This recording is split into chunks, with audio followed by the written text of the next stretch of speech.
મિલેટ્સનું વેચાણ 170% વધ્યું. બાજરી 1500 ટન વેચાઈ. ગયા વર્ષ કરતાં 600 ટન વધુ ખવાઈ.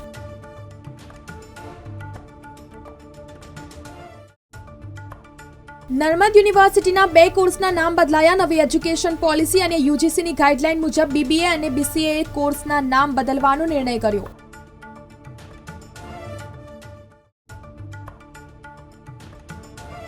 લોકસભાની ચૂંટણી પહેલા મુસાફરોને મોટી રાહત. લોકલ મેમુ ડેમુ ટ્રેન પરનો કોરોના કાર્ડનો, મેલ એક્સપ્રેસનો 20 રૂપિયાનો ચાર્જ પરત.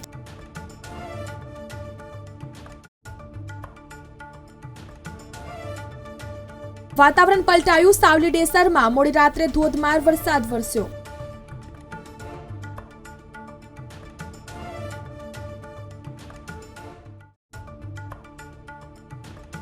મહામાસમાં માવઠાનો માહોલ. ગાજવીજ સાથે કમોસમી વરસાદથી પાકને થયું નુકસાન.